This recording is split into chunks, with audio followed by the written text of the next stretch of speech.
क्या आपको पता है कि महापुरुष क्यों कहते थे कि जो जागत है वो पावत है, जो सोवत है वो खोवत है? हम अक्सर अपने परिवार के बुजुर्ग लोगों से सुनते हुए आ रहे हैं कि सुबह जल्दी उठना चाहिए। वे हमें सुबह उठने के 1000 फायदे गिनाते हैं। सभी बच्चों की मम्मी अपने बच्चों को स्वयं सुबह उठाती है, किंतु हमारी नई पीढ़ी तो देर रात तक जागते हैं और सुबह देर तक सोने को बड़ा ही फैशनेबल मानती है। दरअसल हमारे परिवार के लोग सुबह जल्दी उठने को लेकर जो भी बातें बताते हैं, उनके पीछे बहुत बड़ी आध्यात्मिक बातें छिपी हुई हैं। इतना ही नहीं, सुबह जल्दी जागने को विज्ञान भी कहता है। वही विज्ञान उन्हें उनके पूर्वजों ने सिखाई थी और अब वो हमें सिखा रहे हैं। सुबह के समय का जो मुहूर्त होता है उसे ब्रह्म मुहूर्त के नाम से जाना जाता है और इस समय हमारा दिमाग प्रकृति के वातावरण और जो सुबह ब्रह्म मुहूर्त में उठता है उस व्यक्ति के साथ सब कुछ बहुत ही सकारात्मक रूप से क्रियान्वित होता है। रोज रोज सुबह के समय पर जो भी प्रार्थना या ध्यान किया जाता है उससे सकारात्मकता और सफलता मिलती है। मित्र, एक कथा व्याप्त है जिसमें सिर्फ ब्रह्म मुहूर्त के रहस्य के साथ एक ऐसी ध्यान की विधि बताएंगे जिससे अगर कोई 21 दिन अपनाता है तो वो अपने सपनों को साकार कर सकते हैं। उसे ब्रह्मांड की शक्तियों की विशेष मदद मिलने लगती है। इसके साथ ही वो व्यक्ति स्थिर और बुद्धिमान बन जाता है। तो चलिए मैं आपको वो कथा सुनाता हूं। एक समय की बात है, नारद जी जब आकाश मार्ग से होते हुए जा रहे थे, तभी रास्ते में उनको इंद्र देवता मिले। वो नारद जी से पूछने लगे कि हे नारद जी, मैंने देखा है कि प्रत्येक इंसान जो सुबह के समय ब्रह्म मुहूर्त में उठता है वो बहुत सुखी रहता है, ऐसा क्यों है? अब नारद जी को इस बात का ज्ञान नहीं था। उन्होंने कहा कि हे इंद्रदेव, मैं तुमको तुम्हारे प्रश्न का उत्तर कल दूंगा। और वहां से सीधा पहुंचे भगवान श्री कृष्ण की नगरी वृंदावन। और वहां पहुंचकर उन्होंने देखा कि भगवान श्री कृष्ण एक पेड़ के पास खड़े होकर बांसुरी बजा रहे थे। जैसे ही नारद जी श्री कृष्ण के पास पहुंचे, श्री कृष्ण ने बांसुरी बजाना बंद कर दिया और नारद जी से बोले, हे नारद जी, आप बड़े चिंतित दिखाई पड़ रहे हैं, आपको किस बात की चिंता है? तब देवर्षि नारद जी से बोले, हे भगवान, आज मैं आकाश मार्ग से होता हुआ वैकुंठ लोक की तरफ जा रहा था। तब रास्ते में मुझे देवराज इंद्र मिले। उन्होंने मुझसे पूछा कि नारद जी, जो लोग सुबह सुबह ब्रह्म मुहूर्त में उठते हैं वो सभी इतने खुश क्यों रहते हैं? हे भगवान, मैं इसी प्रश्न का उत्तर आपके पास जानने के लिए आया हूं। तब भगवान श्री कृष्ण कहते हैं, हे नारद, वाकई में इंद्रदेव ने आपसे यह प्रश्न पूछकर समस्त मानव जाति का कल्याण किया है। कलयुग के मानव के लिए यह प्रश्न इतना महत्वपूर्ण है जैसे उसके शरीर में बसी हुई उसकी जान है। देवर्षि नारद, मैं आपको इस प्रश्न का उत्तर एक कथा के माध्यम से बताऊंगा। आप इस कथा को अंत तक जरूर सुनना और जो भी मनुष्य इस कथा को पूरा सुन लेगा वो कभी भी इस अवसर को अपने हाथ से जाने नहीं देगा। ब्रह्म मुहूर्त का रहस्य जानकर पूर्ण जीवन बदल जाएगा। मित्र, तब देवर्षि नारद बोले, हे भगवान, आप कहिए तो सही, मैं इस कथा को पूरा सुनूंगा और समस्त लोक जगत में भी विख्यात करूंगा। तभी भगवान श्री कृष्ण कथा को सुनना प्रारंभ करते हैं। एक समय की बात है, एक नगर में एक लड़का रहता था। वो लड़का अच्छा था, लेकिन उसकी एक खराब आदत थी कि वो देर तक सोता रहता था। सुबह उसे जगाने के लिए लाखों प्रयास किए जाते थे, किंतु सबने हार मान ली थी। वो लड़का कभी 9 बजे से पहले नहीं उठता था। जब वो बालक था तब परिवार ने सोचा कि जब ये बड़ा हो जाएगा तो इसकी आदत में सुधार हो जाएगा, किंतु वो लड़का जैसे जैसे बड़ा होता गया उसकी यह आदत और भी ज्यादा गहरी होती चली गई। दुनिया इधर से उधर हो सकती थी, लेकिन वो लड़का कभी जल्दी नहीं उठ पाता था। उसके पिता उसकी इस आदत से बहुत ज्यादा परेशान रहने लगे थे। उस लड़के को ढेरों नकारात्मक शक्तियों ने घेर लिया था। वो सभी को पलटकर जवाब देता था, दिन भर उदास रहता था। इसका असर उसके स्वास्थ्य पर भी पड़ रहा था। जब उस लड़के को यह पता लगा कि उसके सारे मित्र सफलता को प्राप्त कर चुके हैं, तब वो और भी ज्यादा दुखी हो गया और ईश्वर को कोसने लगा। वो बार बार कहता था कि मेरी किस्मत खराब है, किंतु उसके पिता अच्छी तरह से जानते थे कि उस लड़के के असफल होने के पीछे क्या कारण है। मित्र, भगवान श्री कृष्ण कहते हैं, हे नारद, एक दिन की बात है, उसके पिता को किसी सन्यासी के बारे में पता चला तो तुरंत वो अपने बेटे की समस्या को लेकर सन्यासी के पास जा पहुंचे। पिता ने उस सन्यासी को बड़े ही विस्तार से अपने बेटे की आदतों के बारे में बताया। सन्यासी ने कहा कि कल आप अपने बेटे को इस आश्रम में आने को कहिए। पिता घर की ओर चला गया। उन्हें पता था कि अगर वो सीधे तरीके से बेटे से सन्यासी से मिलने के लिए कहेंगे तो वो कभी तैयार नहीं होगा। उन्होंने बेटे को अपने पास बुलाया और कहा, तुम्हारे सारे मित्र जीवन में सफलता प्राप्त कर चुके हैं, क्या तुम सफल नहीं होना चाहते हो? लड़के ने उत्तर दिया, जरूर पिताजी, किंतु जब भी मैं अपने मित्रों से उनकी सफलता का रहस्य पूछता हूं तब वे मुझे कुछ नहीं बताते हैं। पिता ने कहा कि मुझे यह रहस्य पता चल गया है कि वह सभी क्यों सफल होते जा रहे हैं। लड़के ने बड़ी उत्सुकता से पूछा, क्या पता चला है? पिताजी, कृपा करके आप मुझे बताइए। पिताजी ने कहा कि कल सुबह तुम्हें एक सन्यासी के आश्रम में जाकर उनसे मिलना है। यदि तुम वहां पर समय से पहुंच गए तो वो सन्यासी तुम्हें ऐसा मंत्र बताएंगे जिससे तुम सफल हो जाओगे।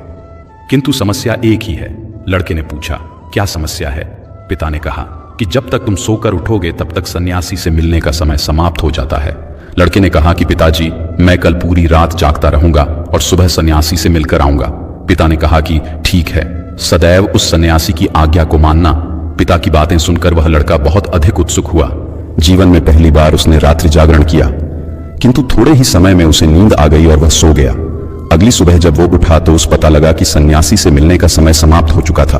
उसके पिता ने लड़के की ओर देखा और कहा कि तुम जीवन में कभी सफल नहीं हो पाओगे, जाओ जाकर सो जाओ।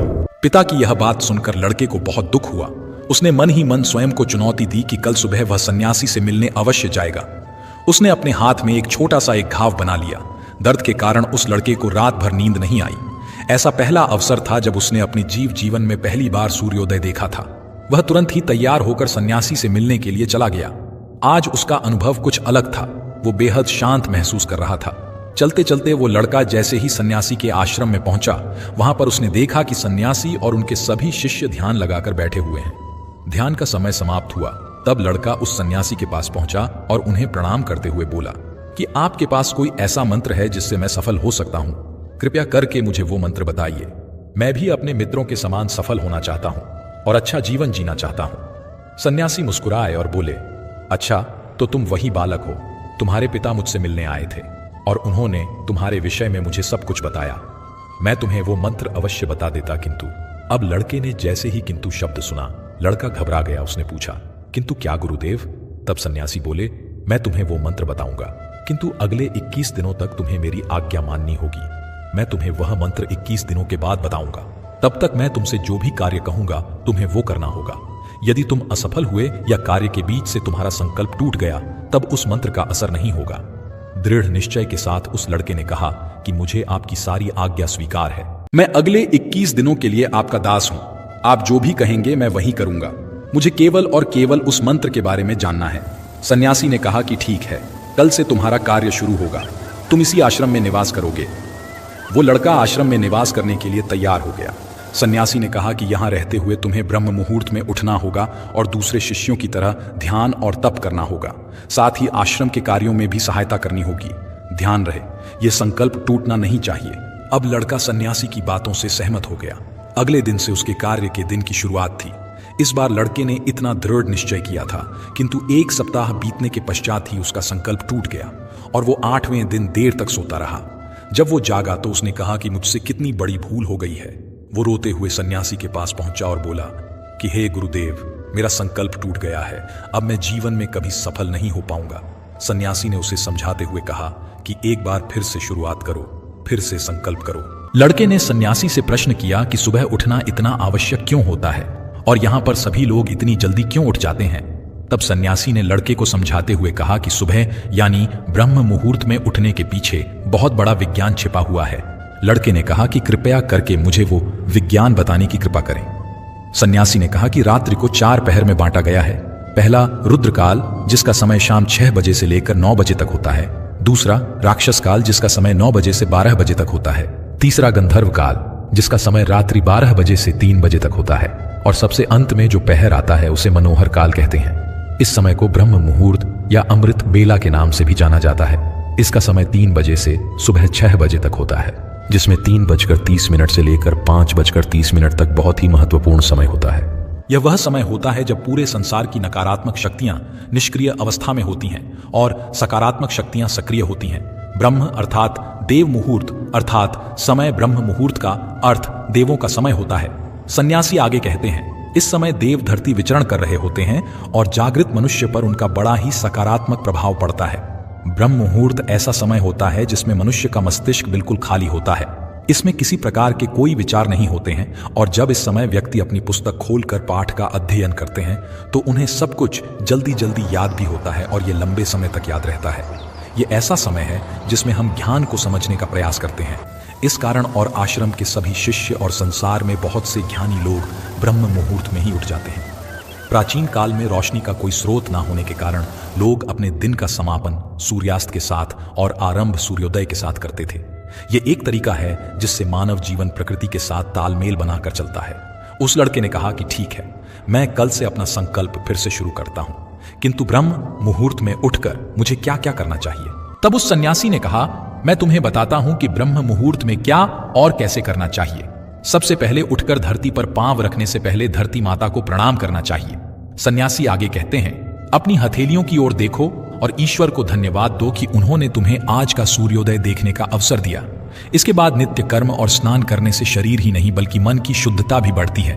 स्नान करने के पश्चात ध्यान की प्रक्रिया होती है। ब्रह्म मुहूर्त की ध्यान प्रक्रिया की अवधि 21 दिन तक होती है। इस विधि का उपयोग तब किया जाता है जब आप अपनी कोई मनोकामना की पूर्ति चाहते हैं। यह ऐसा समय होता है जब व्यक्ति अपने आज्ञा चक्र को सक्रिय करने पर काम करते हैं।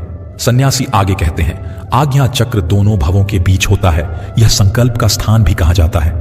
अगर इस चक्र पर केंद्रित किया जाए और अपनी मनोकामना को बार बार दोहराया जाए तो मात्र 21 दिनों के भीतर वो पूर्ण हो जाती है। अगर आपके मन में कोई अधूरी मनोकामना है और आप उसे पूरी करना चाहते हैं, तब सबसे पहले उस मनोकामना का स्पष्टीकरण कर लें। आपको क्या चाहिए, यह निर्णय अवश्य कर लें। इसके बाद ध्यान की विधि को शुरू करें। ब्रह्म मुहूर्त में स्नान के बाद एक ऐसा स्थान चुनें जहां पर वायु का प्रवेश हो। ध्यान में शुद्ध प्राण वायु का होना आवश्यक होता है। ज्ञान की मुद्रा में रीढ़ की हड्डी सीधी होनी चाहिए, साथ ही गर्दन भी सीधी होनी चाहिए। सुखासन की अवस्था में दोनों हाथों को घुटनों पर रखकर आंखें बंद करके बैठ जाएं। हाथ की मुट्ठी को बंद कर लें और 2-3 मिनट तक बिल्कुल शांत हो जाएं। जब आपका शरीर स्थिर हो जाएगा और श्वास भी शांत हो जाएगी, तब उसके बाद अपना सारा ध्यान आज्ञा चक्र पर लगाएं। इस दौरान लंबी गहरी सांस लें और सांस को रोक कर रखें। इस समय आप अपनी इच्छा को मन ही मन दोहराएं। अपने मन की आंखों से इष्ट देव और देवी देवताओं गुरुओं का चिंतन करें। सन्यासी ने कहा, जब सांस को रोकना कठिन हो जाए तब धीरे धीरे सांस को बाहर की ओर छोड़ें।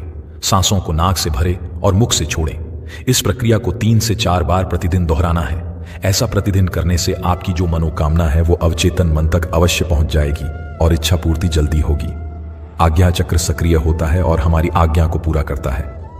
सांस को रोक कर रखने के दौरान शरीर में आपातकाल स्थिति हो जाती है, जिससे कि आप बेकार की बातें सोचने और विचार करने से बचते हैं। इससे मन की एकाग्रता बढ़ती है, तब इच्छाएं अवचेतन मन में पहुंचती हैं। ब्रह्म मुहूर्त के समय पर ईश्वर की विशेष कृपा होती है और कोई भी व्यक्ति जब अपनी मनोकामना को इस समय दोहराता है तो उसकी इच्छा जल्द से जल्द पूरी होती है। इस प्रकार सन्यासी ने उस लड़के को ब्रह्म मुहूर्त का महत्व बताया। अगले 21 दिनों तक उस लड़के ने बड़े ही मन के साथ इस प्रक्रिया को अपनाया। अब वो बहुत ही ज्यादा अनुशासित और शांत स्वभाव का व्यक्ति बन चुका था। उस लड़के ने जैसे ही अपना संकल्प पूरा कर लिया, उसके पश्चात वह व्यक्ति बड़े ही प्रसन्न भाव से सन्यासी के पास पहुंचा और कहा, हे गुरुदेव, मैंने 21 दिनों का संकल्प पूरा कर लिया है। अब कृपया करके मुझे सफल होने का मंत्र बताइए। तब उस सन्यासी ने मुस्कुराते हुए कहा कि पिछले 21 दिन से जो अभ्यास तुम करते हुए आ रहे हो वही तुम्हारी सफलता का मंत्र है। जो व्यक्ति ब्रह्म मुहूर्त में उठकर ध्यान प्रक्रिया को सही से करते हैं वो जीवन में कभी असफल नहीं हो सकते। तुम्हें ब्रह्म मुहूर्त का रहस्य पता चल चुका है, अब इसे जीवन पर्यंत करो। तुम्हें जीवन के लक्ष्य और सफलता दोनों प्राप्त होंगे। उस व्यक्ति ने सन्यासी को धन्यवाद दिया और ब्रह्म मुहूर्त के नियमों का पालन जीवन पर्यंत तक करने का वादा भी किया। मित्र, अब तो आपको पता चल गया होगा कि ब्रह्म मुहूर्त क्या होता है। तब नारद बोले, हे प्रभु, अब मुझे ब्रह्म मुहूर्त का संपूर्ण ज्ञान हो गया है। इतना कहकर नारद जी ने भगवान श्री कृष्ण को धन्यवाद दिया और इंद्रदेव के पास जाकर उन्हें ब्रह्म ज्ञान का संपूर्ण ज्ञान दिया। मित्र, आप भी अगर अपने जीवन में हमारी प्राचीन परंपरा को अपनाओगे तो निश्चय ही आपके जीवन में बहुत ही जल्द सब कुछ बदल जाएगा। ब्रह्म मुहूर्त के दौरान उठने के कई लाभ हैं। ब्रह्म मुहूर्त का हमारे शास्त्रों में बेहद महत्व है। ब्रह्म मुहूर्त में ध्यान करना बहुत फायदेमंद होता है। ब्रह्म मुहूर्त में नकारात्मक सोच से दूर रहना चाहिए। यह समय बहुत शुभ होता। ऐसी मान्यता है कि इस दौरान भगवान धरती पर आते हैं और अपने भक्तों की सभी इच्छाएं पूर्ण करते हैं। इसलिए हमारे घर के बड़े जल्दी उठने की सलाह देते हैं। हालांकि इस दौरान उठने के कई फायदे भी हैं। सूर्य की पहली किरण पृथ्वी पर पड़ने से पहले बिस्तर को छोड़ देना चाहिए। इससे स्वास्थ्य अच्छा रहता है और दिमाग भी तेज रहता है। ब्रह्म मुहूर्त एक ऐसी समय अवधि है जो मानव शरीर को कई लाभों के साथ दिव्य आशीर्वाद देती है। ब्रह्म मुहूर्त में ध्यान करना बहुत फायदेमंद होता है क्योंकि इस दौरान वातावरण और मन में शांति रहती है। ब्रह्म मुहूर्त में पूजा पाठ करना बेहद लाभकारी माना जाता है। ऐसा कहा जाता है इस दौरान भगवान धरती पर आते हैं और अपने भक्तों की सभी मनोकामनाएं पूर्ण करते हैं। ब्रह्म मुहूर्त में अपने भविष्य और अपने किसी भी कार्य की पूर्ति की कामना रखने से उनकी पूर्ति होती है। ज्योतिष शास्त्र के अनुसार ब्रह्म मुहूर्त में पढ़ाई करने से चीजें दिमाग में रहती हैं, साथ ही ज्ञान की देवी का आशीर्वाद प्राप्त होता है। ऐसा कहा जाता है जो लोग ब्रह्म मुहूर्त में उठते हैं उनके घर में कभी दरिद्रता नहीं रहती है, साथ ही धन की देवी खुश रहती हैं। ब्रह्म मुहूर्त में घर के लोगों को पवित्रता का ध्यान रखते हुए माता लक्ष्मी की उपासना जरूर करना चाहिए। ऐसा करने से घर में शुभता आती है। धार्मिक मान्यताओं के अनुसार ब्रह्म मुहूर्त में नकारात्मक सोच से दूर रहना चाहिए, क्योंकि यह घर के वातावरण और मन की शांति को दूषित करते हैं। साथ ही इससे घर में परेशानियां उत्पन्न होती हैं। तो इस समय सकारात्मक सोचें। धार्मिक ग्रंथों के अनुसार ब्रह्म मुहूर्त वो समय होता है जब देवता धरती पर आते हैं और उस वक्त सभी धार्मिक स्थलों के पट खोल दिए जाते हैं। ब्रह्म मुहूर्त में यानी 4 बजे के बाद ईश्वर का वास होता है। धार्मिक ग्रंथों के अनुसार ब्रह्म मुहूर्त वो समय होता है जब देवता धरती पर आते हैं और उस वक्त सभी धार्मिक स्थलों के पट खोल दिए जाते हैं। ब्रह्म मुहूर्त में देवताओं को नमन किया जाता है। उन्हें स्नान करवाकर स्थापित करने का विधान है। रिसर्च की माने तो प्रातः काल उठने से हमारा तन और मन दोनों स्वस्थ रहते हैं और शरीर में ऊर्जा का संचार होता है। यही कारण है कि हमारी प्राचीन परंपराओं में सुबह उठने का समय भी तय किया गया है। ब्रह्म मुहूर्त यानी कि रात्रि का अंतिम प्रहर या सूर्योदय से 1.5 घंटे पहले का समय। सूर्योदय से 4 घड़ी पूर्व ब्रह्म मुहूर्त में ही जग जाना चाहिए। इस समय सोना शास्त्र निषिद्ध है। ब्रह्म का मतलब परम तत्व या परमात्मा। मुहूर्त यानी अनुकूल समय। रात्रि का अंतिम प्रहर अर्थात प्रातः 4 से 5:30 का समय ब्रह्म मुहूर्त कहा गया है। ब्रह्म मुहूर्त में उठना हमारे जीवन के लिए बहुत लाभकारी है। इससे हमारा शरीर स्वस्थ होता है और दिन भर स्फूर्ति बनी रहती है। ऋग्वेद में कहा गया है कि प्रातः रत्नम प्रातृत्वा दधाति तम चिकित्वान प्रतिगृह्या निधत्ते तेन प्रजाम वर्धयमान आयुरायस्पोषेण सच्चते सुवीरः पपौमान, अर्थात प्रातःकाल सूर्योदय से पूर्व उठने वाले को उत्तम स्वास्थ्य रत्न की प्राप्ति होती है। इसलिए बुद्धिमान उस समय को व्यर्थ नहीं खोते। प्रातः जल्दी उठने वाला पुष्ट, स्वस्थ्य, बलवान, सुखी, दीर्घायु और वीर होता है। हमारे आर्षि मुनियों ने भी इस मुहूर्त का विशेष महत्व बताया है। उनके अनुसार यह समय निद्रा त्याग के लिए सर्वोत्तम है।